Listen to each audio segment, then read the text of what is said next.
Welcome back to the channel. Racer X here, and today I want to put together a short video for you comparing the cars of the 90s to the cars of today. And yes, I know it is a little bit of a weird comparison because technology has come a long way. The cars today are way more powerful, and we'll talk a little bit about that. But the cars in the 90s, some of those things were absolutely spectacular. I will give you some fantastic examples of what I mean. These are the cars that really made me love automobiles in general. I mean, some of these things had such unique styling and just a lot of panache and flair, if you will. So I do want to compare what we have now to what we had several decades ago in the 90s, and then I want to tell you which decade I think is better. It should be just kind of a fun little comparison video. Guys, do me a big gigantic favor. If you're new to my channel and you watch my content, please hit subscribe. It's right over here in the corner. Something else that is a little bit weird, only like 13% of you guys have your notifications turned on, and if you turn on notifications, that's that little bell there. It lets you know when I put out brand new content, and you can watch it as soon as it comes out. YouTube will tell you, so please make sure to hit that notification bell as well. And off we go. T-minus 15 seconds.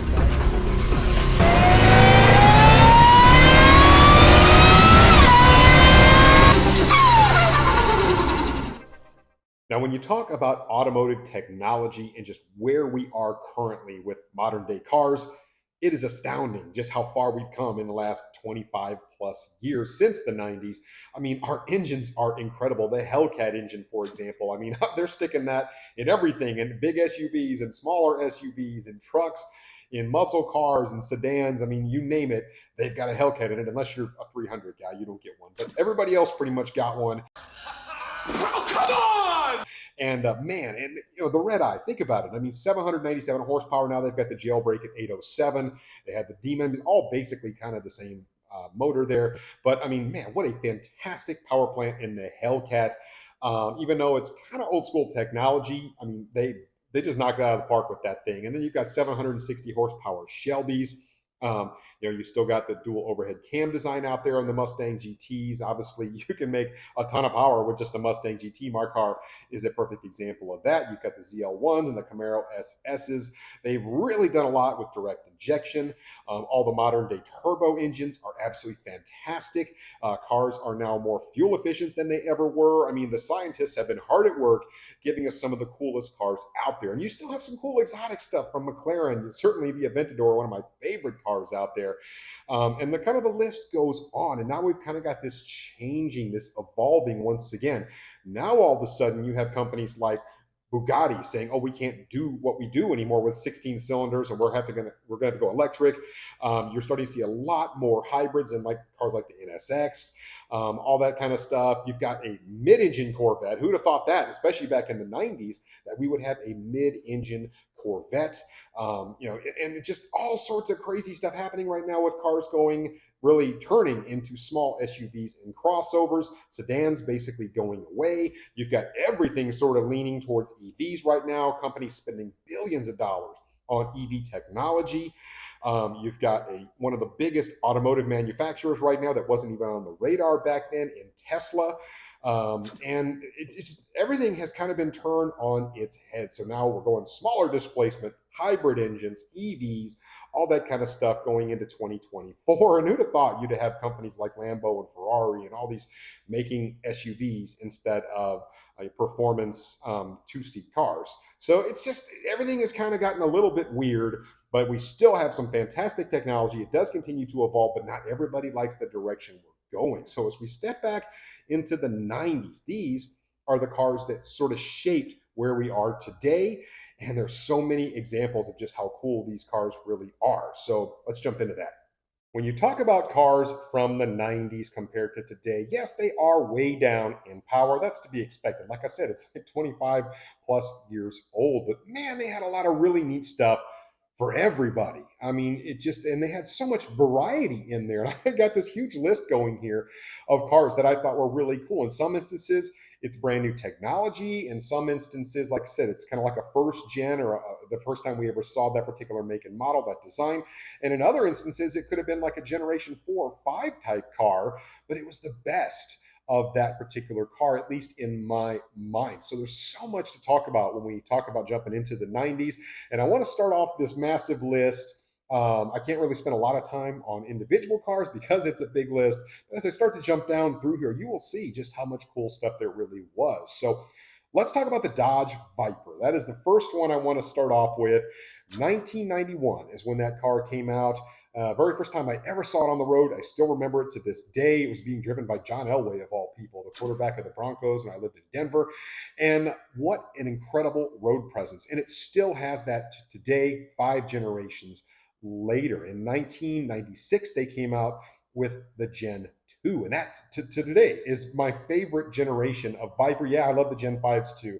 But the Gen 2 was amazing. They stopped making that in like 2002, I think. But man, the Gen 1 and the Gen 2 looked so good. And they started out with the RT10. And then, of course, they jumped up and they had like the GTS out there. They had an ACR version. So several different variants of the Dodge Viper. But I mean, it just so low to the ground, so wide, big old tires, and they just looked amazing. And so many people, including myself, have a soft spot for the Dodge Viper. And that's how I need to start this list out. The second car I want to mention, I had a poster on my wall. What an amazing machine, the Trans Am. And yeah, we're talking about the Generation 4 and 5 Trans Ams. And the generations before were also pretty darn cool. But man, I like the 1997 Trans Am and the ones that kind of came, that Generation 4, kind of with that slanted hood, that little opening there, 305 horsepower, like 330 pound-feet of torque. I mean, it was underrated, right? I mean, 5.7 liter aluminum V8, sounded good, and they just made a serious presence on the road. I love that kind of high wing that the Trans Am had, and just I love that car. And then in 1998, when they came out with the new body style with those nostrils, the WS6 Ram Air Trans Am, that was it. I loved that car. It came in a 6-speed manual, and you had an option to get an automatic as well. And they just hit a home run from a styling perspective on the Trans Am. So many of you guys have told me you still love the Trans Am to this day. And yeah, the Trans Ams of the 90s, they were legit. Now, another car that I just really liked, it's just something that I saw and I was like, that thing is really cool looking. Even to this day, I think it still looks good. And that is the Mitsubishi 3000 GT, but specifically the VR4. That was the twin turbo V6, 320 horsepower. They actually made a Dodge called the Stealth that was kind of the counterpart to that, basically the same car. But man, what a cool looking car, the Mitsubishi 3000 GT VR4. Like I said, twin turbo, all wheel drive. And even though they were a little bit heavy kind of for what they were, I think they were like 3,800 pounds. They weren't a very big car, so they were a little bit heavy. But man, they just looked so good. And for that power level, very impressive car for back in the day. Now, the supercars of the 90s, in my mind, that was like the golden era. I mean, you had some evolving of the supercars, and they just had some spectacular stuff. This is back when the video gaming was really starting to kind of get big. And on the cover of all these different driving games, you had these amazing supercars like the F50 from Ferrari. What an amazing machine. 0 to 60 in 3.6 seconds, guys. This is way back in the day. 513 horsepower, V12. And yeah, I realize they're unbelievably expensive. This is the car that came right after the F40, which is another really amazing car, but just super iconic from Ferrari. The F50, and to this day still looks just insane. And even like the 355 Spider that you found back in the 90s, they had a coupe version of that as well. Just a really iconic, cool looking car. I had a chance to drive one of those, and it drove all right, but it's still just the way it looks. It's just so blatantly like Ferrari, and just a really cool car. When you think Ferrari, it's hard not to think about the 355 that came before all this new age stuff. So a couple of cool cars there. And Lamborghini had the Diablo. I still remember seeing a Diablo for the first time in person. What a cool looking car. I mean, yeah, this is before the Huracan and the Aventador and all that other stuff came down the pipe. But man, the Diablo was really cool. V12, they had an SV, they had a VT Roadster, so they had a bunch of different variants of the Diablo. But that is kind of the one to me. Yeah, you had the Countach before, but I think the Diablo really started to develop and make things cool. And 485 horsepower, 202 miles an hour. So it made basically scat pack type power, but of course it was lighter and over 200 miles an hour out of this thing. That's still pretty impressive to this day. So they made that thing from 1990 all the way to 2001. So that thing was around basically all through the 90s. And this list definitely would not be complete without mentioning pretty much my favorite car of all time, the McLaren F1. What an amazing special car the McLaren F1 is. That's a BMW 12-cylinder engine that they stuffed in that. It's got the center seats, one of the only cars I've ever seen that's got a center seat with two seats, one back here and one on this side. So it's almost like a Formula One type feel in that car. But oh my gosh, what a special car. It set all sorts of speed records back in the day that held for a really long time. And that was the car that you saw on the cover of just almost every single video game and all that kind of stuff, all these posters. And I mean, that was the car.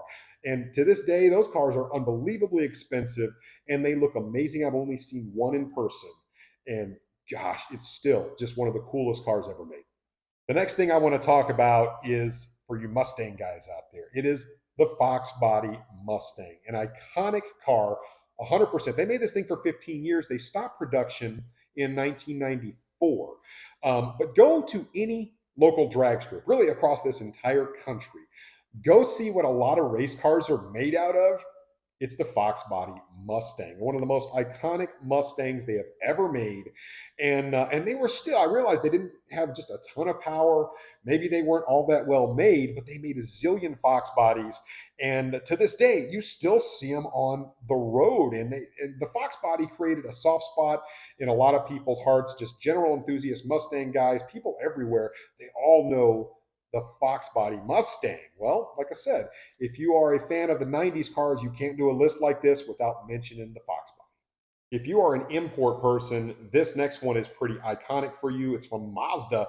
It is the rotary powered RX-7. Now, they quit making this thing in like 1995, but a really iconic car, really interesting technology when you talk about a rotary engine. But you saw some absolute monsters that people made with the RX-7. I mean, I've seen some drag strip footage of these RX-7s that were just made to be incredibly fast. And so while it's very different than the Fox Body, like I mentioned before, it is also very iconic. You see a lot of these at the drag strip, at least you used to see a lot of them at the drag strips. And I realized, yeah, maybe those things had a few problems here and there. Of course, that paved the way for the RX-8 later. But this from Mazda was a very iconic car indeed.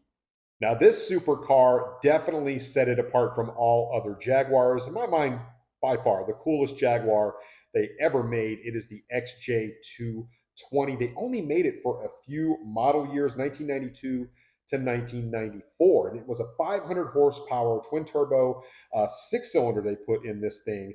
And man, what a monster. But I got to admit, like from a coolness perspective, it doesn't look like a Jag at all. I mean, it's just a very special, very unique car. Like I said, they didn't make many of them, but once again, this is that supercar of the 90s flair that just made that era so special.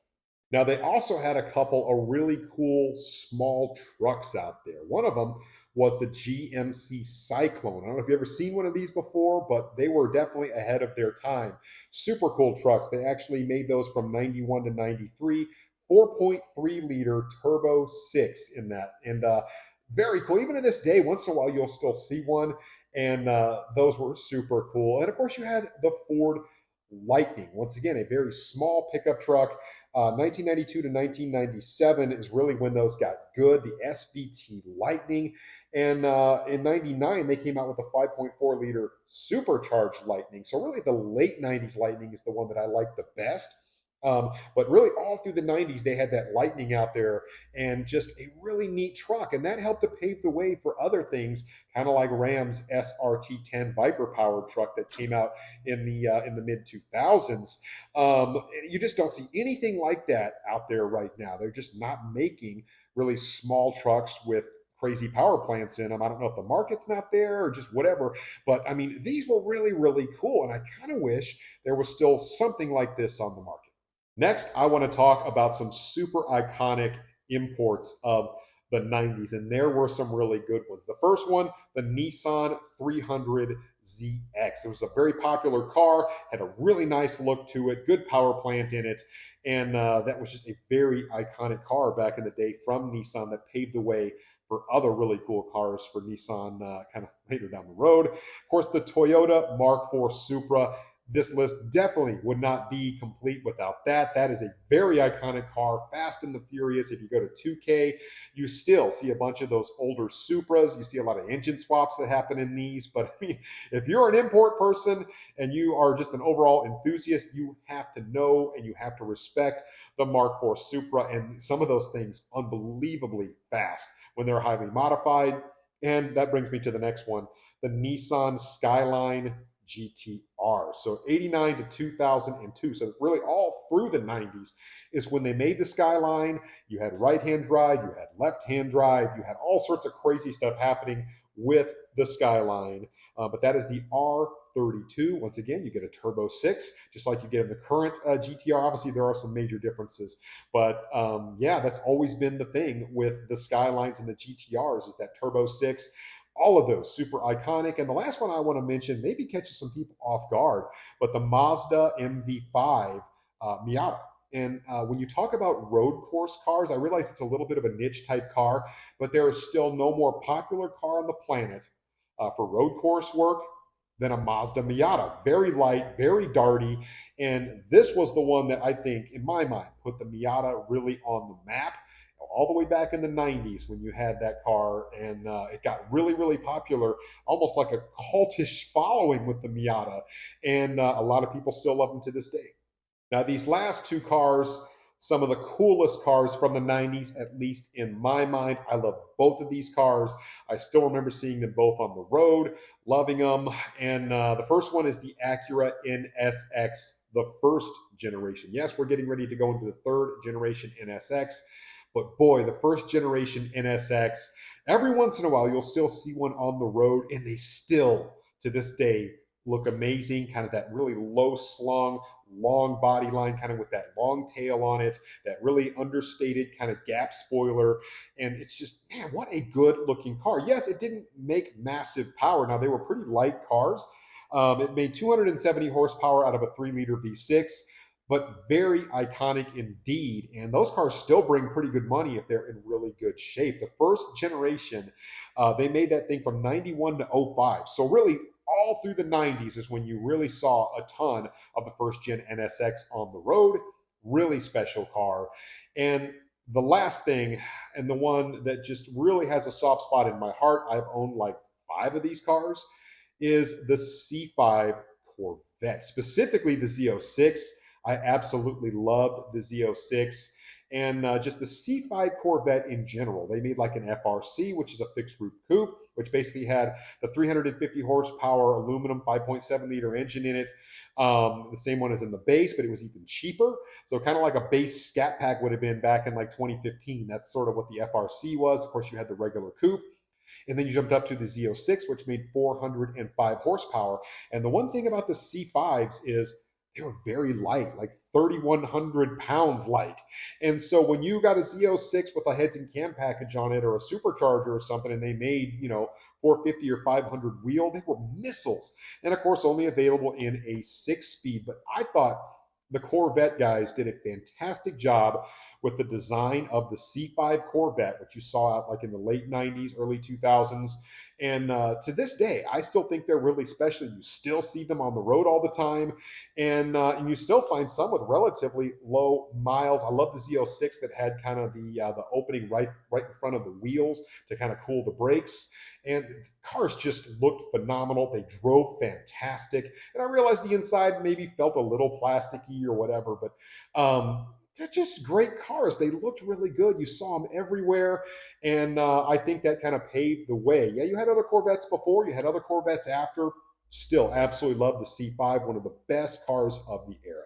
That does it for my list. And this, by no means, is an all inclusive list. You may have other cars that you feel like should have made my list that I overlooked. There's a million cool cars from the 90s. And so, yeah, we have some really, really neat cars today from a technology perspective. The cars in the 90s, they just don't compare, which is to be expected. I mean, if we go 25 years in the future, The ones we have right now are going to look like dinosaurs. That's the way it is. But just from an overall design perspective, from a, if you look, take a 10,000 foot view and think about how cars started evolving back in that particular era, pretty unique days back in the 90s. So I would love to know what you guys think. Did I miss any cars?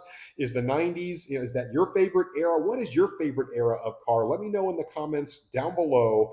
I particularly love the 90s. I think they were better in the 90s than they are even now for the reasons I just listed. And I would love to get you guys' opinion on all this. And I will catch you on the next one. So until then, Racer X.